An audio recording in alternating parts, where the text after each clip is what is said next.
पता नहीं यार, अजीब ही था। I'm a mix of everything.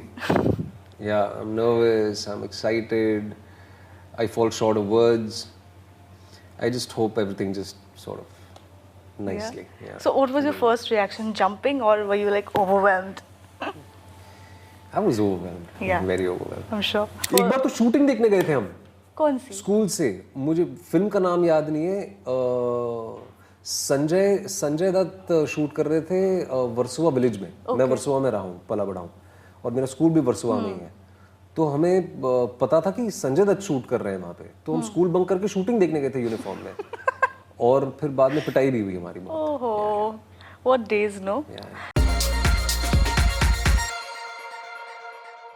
Hi Vikrant. Hi. Welcome to News 18. Hi, thank you for having me. How are you? Very well. How are you? All good, all good. It's so good to be back to a classroom setup again after so many years. You know, since we are in a classroom, tell me. I mean, her Indian घर पे एक बार तो ये बात छेड़ी ही जाती है कि यूपीएससी के लिए क्यों तैयारी नहीं कर रहे हो। घर पे कभी हुआ है ऐसा? नहीं यार, मुझे बहुत लोग पूछते हैं ये। मेरी खुद की रुचि थी।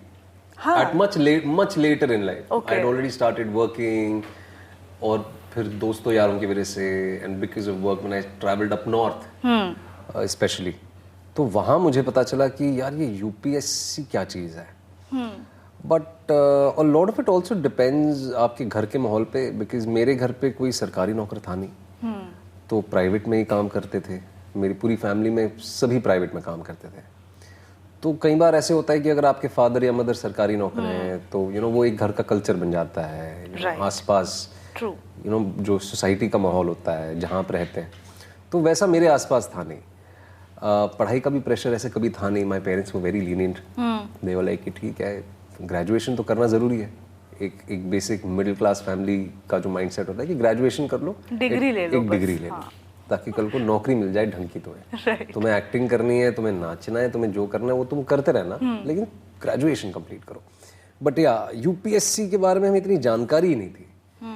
एंड आई थिंक मुंबई में पॉकेट्स हैं जहाँ पे यूपीएससी का क्रेज है। But I think because it's such a dynamic cosmopolitan city, a lot of it is people focus on private jobs.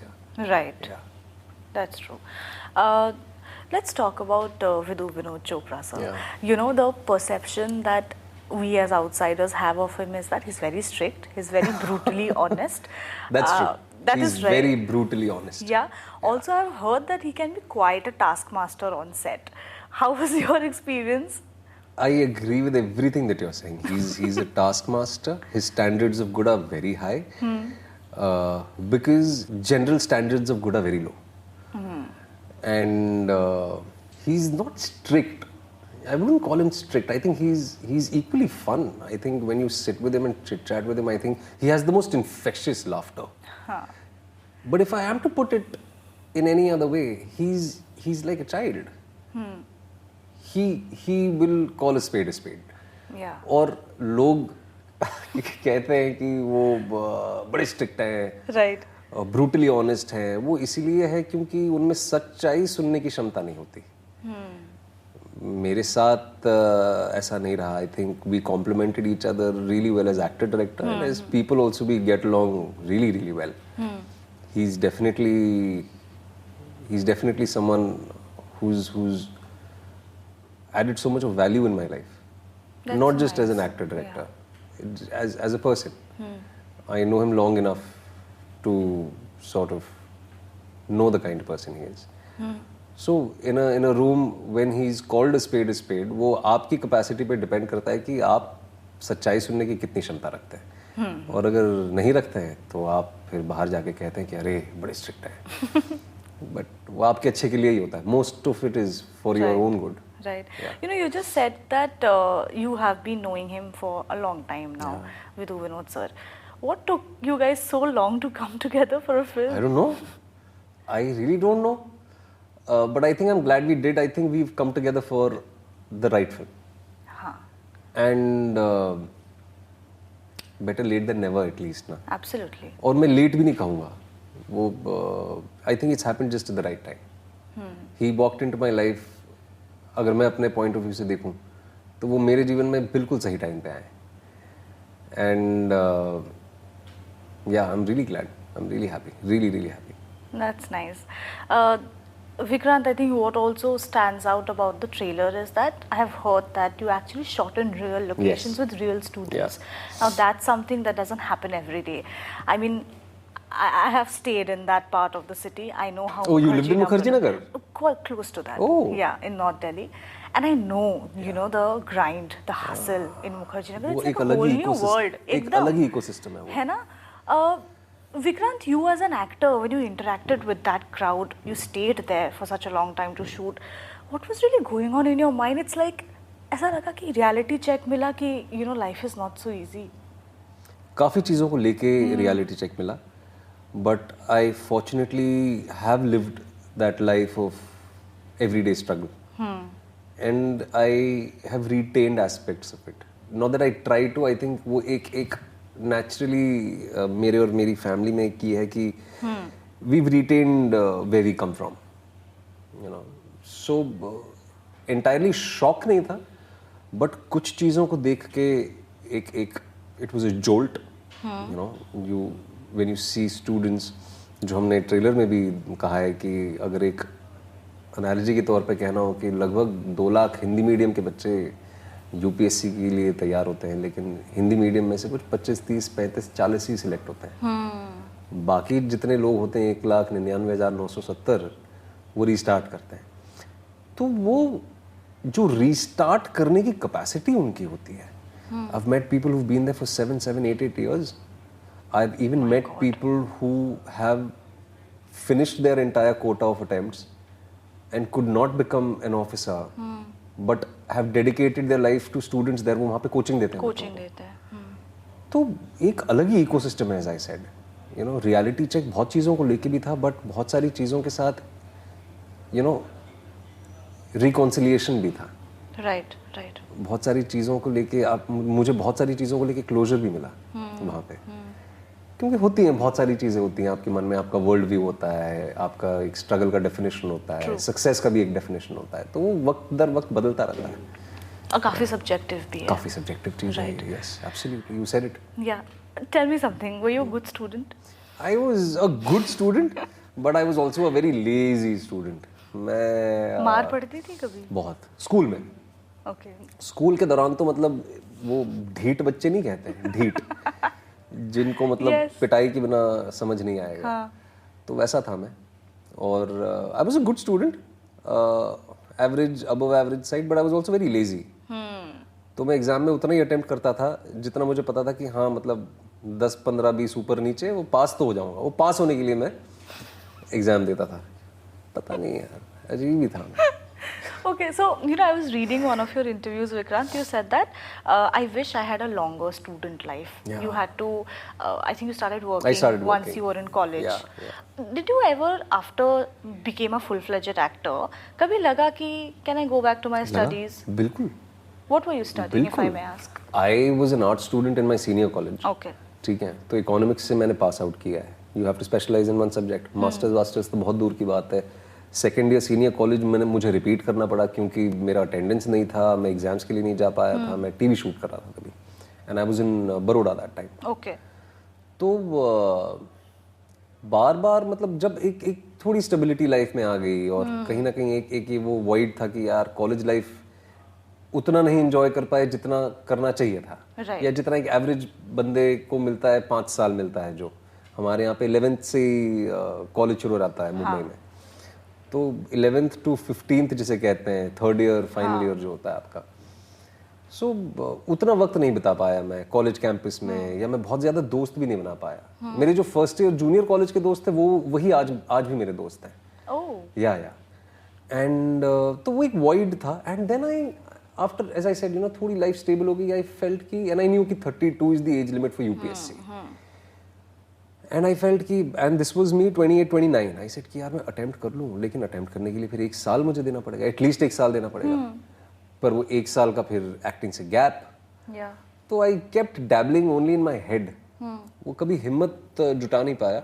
और also I think it was just a thought, as I said, a void and you know unrequited kind of a thing कि यार होता है वो कि ये कर लेता तो क्या होता। वो आज भी आता रहता है कई बार दिमाग में, जब केबीसी बैठ के देख रहे होते हैं और आपको सारे जवाब पता होते हैं और आप 50 लाख तक पहुंच जाते हो, तो आपको लगता है कि यार मैं तो बड़ा इंटेलिजेंट हूँ, मैं यूपीएससी के लिए अटेम्प्ट कर सकता था। Very true. बट ठीक है, ये सब these are things that I think everyone goes through in life. Yeah, I'm sure. Vikrant, 2023 is, I think you finished 10 years in the film business as a film actor.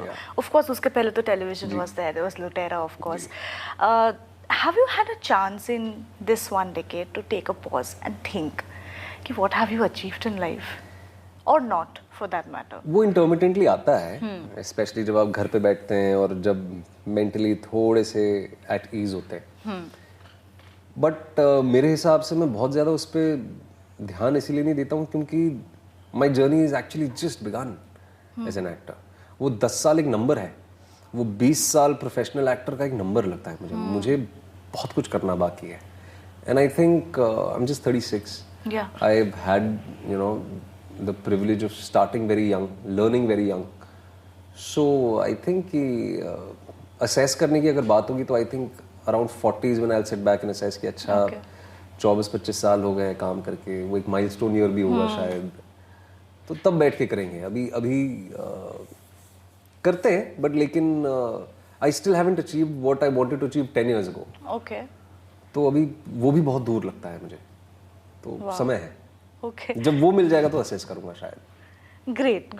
But okay, so we last saw you in there was Gaslight and then there was sorry I'm forgetting. Gaslight. Forensic was before Gaslight. Gaslight was the last one. Sorry. There was Mumbaikar. Right? Mumbaikar. Yes. Okay. No, so what I'm getting into is the fact that both the projects they open to quite mixed reactions. Did it bother you as an actor? Make you think your choices? कभी ऐसा होता है?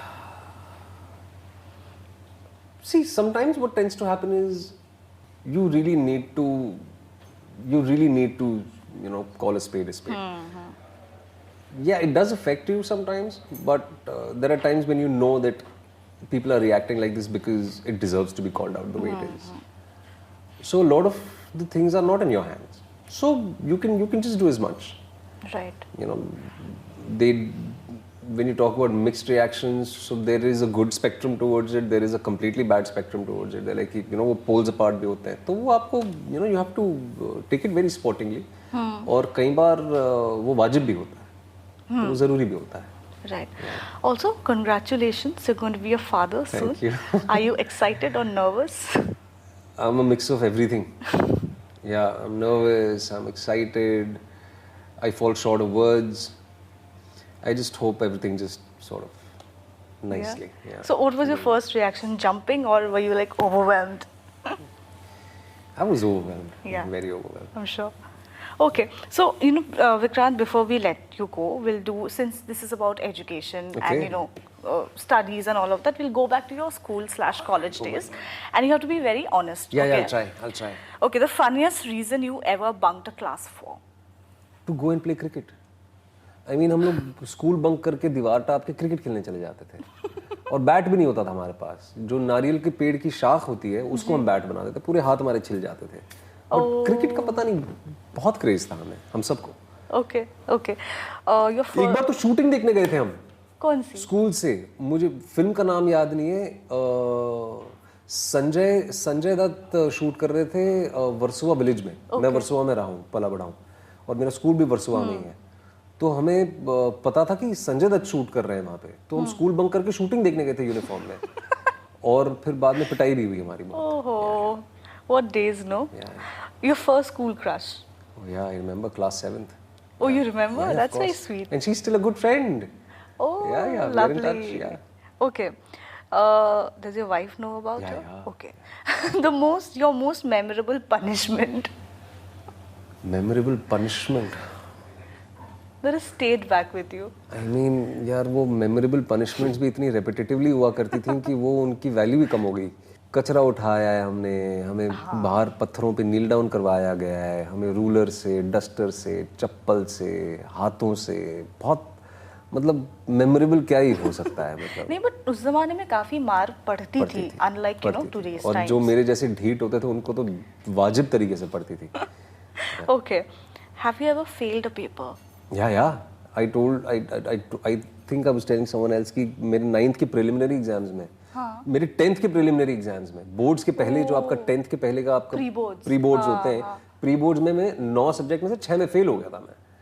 अरे? या पढ़ाई नहीं की थी आपने. अब कौन एग्जाम के 2 महीने पहले पूरी किताब पढ़ेगा? फिर वो प्रीलिम्स के बाद मैंने पढ़ाई शुरू की थी फिर. Okay, I hope your 10th boards went well. Okay. Decently well. All right. You prepared for an exam but turned out it was a different paper. ऐसा कभी हुआ है? एक बार हुआ है. I think, yeah. मैं केमिस्ट्री पढ़ के गया था, फिजिक्स का एग्जाम था. मुझे याद आ रहा है हल्का हल्का सा. एंड आई थिंक मैं रोया भी था तभी नर्वसनेस में. मैं 8th या 9th में था. मेरे आंसू निकल गए थे. आई वाज सो स्कैर्ड कि यार क्या होगा. हाँ, साइंस का ही पेपर था, केमिस्ट्री का था, फिजिक्स का था. Okay. एक बार हुआ है मेरे साथ. यार All right. Written/received love letters in school. In school? नहीं, स्कूल में नहीं. कॉलेज में? हाँ, वो आपको चॉकलेट डे पे चॉकलेट मिल जाती थी. वो फ्रेंडशिप डे पे फिर वो रेड कलर का फ्रेंडशिप बैंड बांधा तो मतलब अच्छा, मतलब something is going on. Okay, lastly, have your parents ever received a complaint about you from school, like a call? All their life, and I'm sure they are watching this and they'll be laughing. मतलब my mother was a regular visitor in school. महीने में एक आध बार तो उनका आना होता ही था. Right. Yeah. Okay, Vikrant, before we wrap this, just one last thing. You know the trailer of 12th Fail, it says zero se restart. Yeah. And you know, that's such a hard-hitting line. I mean, the whole of the trailer is so gritty and intense in itself. You as a person solely, जिंदगी में कभी ऐसे stage पे were you there where you felt कि अब तो zero से restart करना पड़ेगा? I think आज भी होता है ऐसे, you know. हम सबके जीवन में बहुत सारी ऐसी चीज़ें होती हैं जो आप you sit back and you feel कि अच्छा अब क्या. सोचा कुछ और था, हो कुछ और रहा है, और किस दिशा में जाना है. तो रीअसेस करना, जो रीस्टार्ट जिसे हम कहते हैं, वो जीवन रीस्टार्ट हम सब टाइम टू टाइम करते रहते हैं. बट प्रोफेशनली अगर बात करें तो जब मैंने टीवी छोड़ने का डिसीजन लिया और जब फिल्मों में ट्राई करने की कोशिश की मैंने, तो it was a very conscious decision. और तब एक वो मौका लगा था कि अब रीस्टार्ट करना पड़ेगा. अब आपको लाखों रुपए नहीं मिलेंगे. अब आपको शायद अपनी सेविंग्स पे 2-3 साल निकालने पड़ेंगे. And monetarily it really matters. Of course. It really matters because here you are leaving huge chunks of money and a well-established television career, and you want to restart, wherein you will have to actually restart even monetarily as well. Yeah, from the scratch. Yeah, absolutely. So that was a hard call, but I'm glad I took that decision. Yes, and we are glad about it too. Thank you, Vikrant. Thank you for being so lovely, like always. And all the best for this. Thank you. Please watch the film. I'm looking forward to, really. And I really want to know what you think of it. I will let you know. Sure. Thank you. Thanks.